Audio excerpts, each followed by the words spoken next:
It's a pleasure to join today's distinguished lineup of speakers. I especially want to thank USEA Executive Director Sheila Hollis and the entire USEA team for the chance to speak with you about the renewable energy sector, where we are today, and the prospects for 2022. I'm going to go through some slides that really capture where the renewable sector is, and I'm going to go through fairly quickly.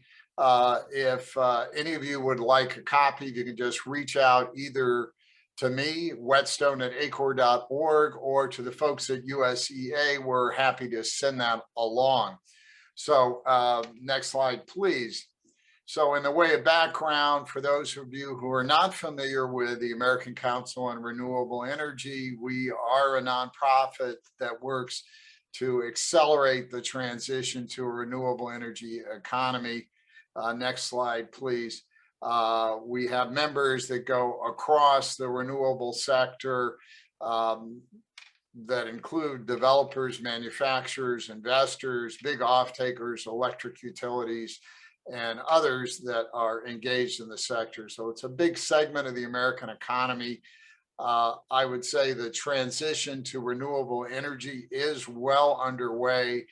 As you can see here, we had a record year in 2020 and then blew the doors off that with over 44.5 gigawatts of new wind and solar power last year. That is a extremely healthy figure, particularly when you consider that it was happening at a time when we're seeing limited economic growth. We're going to go into what's powering that growth and where it's going to go next. As you can see there, solar is growing at a particularly rapid rate, but wind is also putting a lot of new gigawatts on the grid, over 15 last year. So a lot of growth in both wind and solar, and that's where most of the renewable growth today lies. Next, please.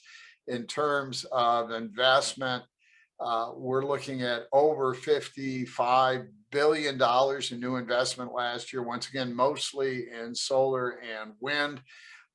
Those are big numbers. We've been in the $40 to $50 billion range, $40 to $60 billion range for several years, and you see that we've had healthy growth also in deployment, but in investment too, even through years of the Trump administration, which was, shall we say, less than fully supportive of renewable power. So this is a healthy and growing segment of the American economy. Next slide, please. If you look at energy storage, you see really rapid acceleration there.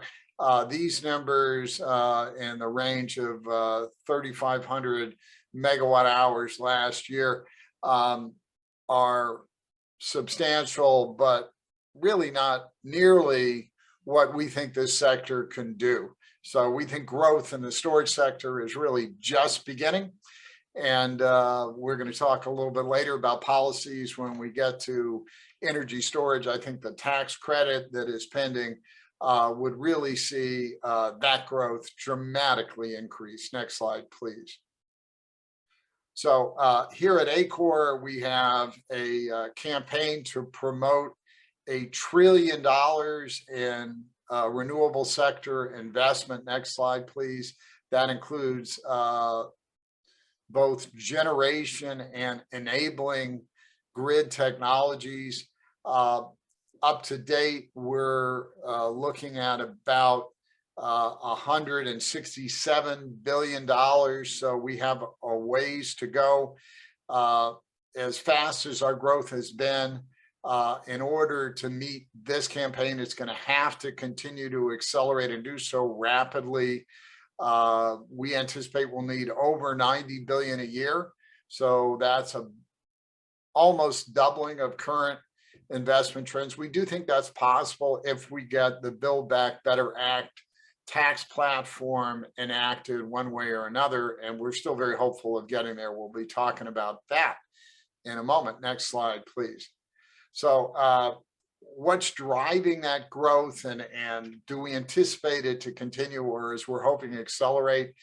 We identify 4 key factors that are driving renewable sector growth. I'm going to talk about them one at a time. Next, please. The first is cost. We've seen dramatic improvements in costs that are really unmatched in any other generation source out there, and that's a big part of it.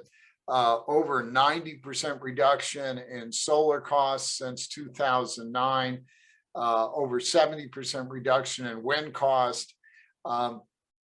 Both of those numbers are really beyond expectations. They're a result of both new technological improvement and increased economies of scale.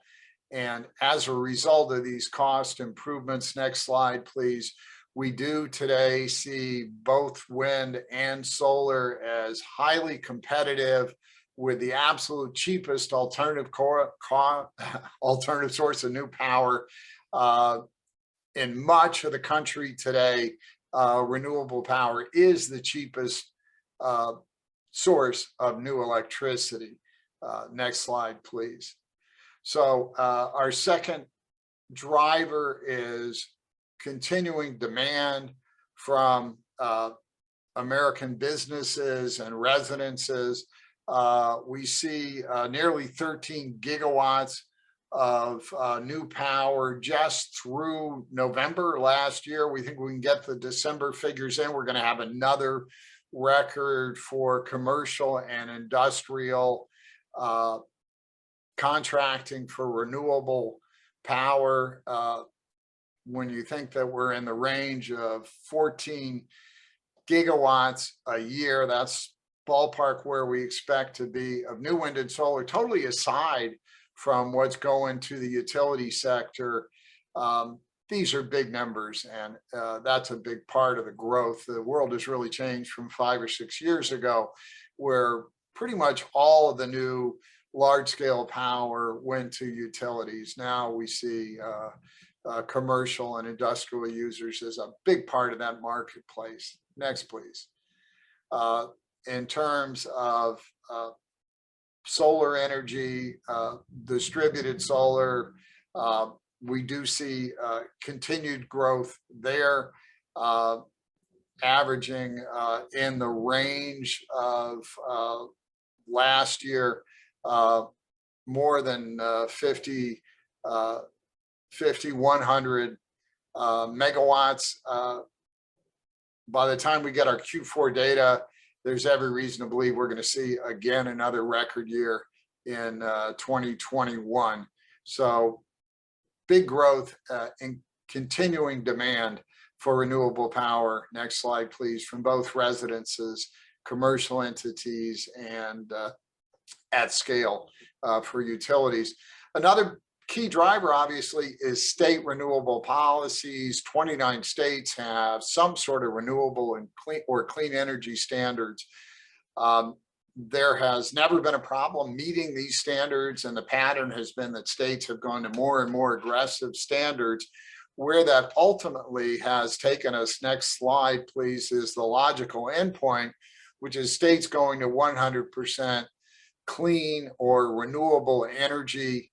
At this point, we're looking at a really impressive list of 20 states with either laws or executive orders or goals for 100% carbon-free or renewable power. Obviously, that's a big market driver as well. Next slide, please. And then last, we get to the tax platform, which has been really important in fostering growth. This is the phase-out schedule for wind power. The hollow circles are for new start construction, and then the dark circle is for completion of that construction. What you see is that new construction in 2022 does not currently have a tax credit for wind, and that's a concern. So the on again, off again PTC is a problem that we're certainly hoping will be solved with enactment of the Build Back Better tax platform. Next, please. Looking at the solar phase down, we see that new construction still has a credit for 2022, but that credit's going to go down in 2023 and 2024. We're down to a 10% ITC. So wind and solar credits both declining, even as fossil fuel tax incentives have been on the books for over a century. So obviously that's a problem that we're certainly hoping we can solve soon. Next slide, please. So how are these drivers faring? If you look at the cost effectiveness, the demand, and the state and local mandates, those are all healthy, continuing to drive growth. But we now have uncertainty in the tax platform. Businesses, as you all know, need certainty. And you cannot be sure today of the tax treatment that's going to accompany a new project in wind power or solar or storage in 2022. So we need the stability that is there in Build Back Better in order to repair that. What's happening today is, I think, investors and developers in new projects are waiting for clarity because when you're investing hundreds of millions of dollars in new energy infrastructure, you want to understand the tax platform. So that's critical and is an important driver as we continue to make these tax changes, the repair of the situation, top priority. Next slide, please. So important to mention what was already enacted in the bipartisan infrastructure framework that the president signed in November that did have really important provisions to expand and enhance investment in transmission.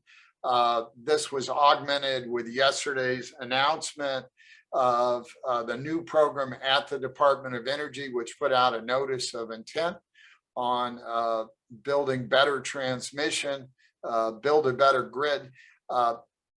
That's going to be key. And clearly transmission is a concern, not just for renewable power, but for the electric power sector broadly. We have an antiquated transmission infrastructure in this country, and it's certainly a priority for ACOR and many allies to see investment in the grid, upgrading and expansion of our transmission. Next slide, please. So let's look at what's pending in the Build Back Better Act. It is a long-term extension of the credits for wind and solar, ultimately transition to a technology neutral credit for carbon-free generation. That's going to be really helpful. It'll be the first time ever that the renewable sector has had anywhere close to the same kind of planning certainty that the fossil sector has long had. So that parity is important, the fairness, the predictability. We also see critically important credits for energy storage and for investments in high voltage transmission, as well as for new technologies, particularly for green hydrogen. So that's key. Hydropower gets parity with other renewable technologies. That's going to be really important. And then there is a direct pay program that really deals with the reality that tax credits, wind and solar credits, have long been monetized through a tax equity investment marketplace. That marketplace has been really great in enabling growth, but it is constrained, and it means growth in the sector is constrained by the availability of tax equity, and particularly with new credits for solar and high voltage transmission on the table, along with green hydrogen.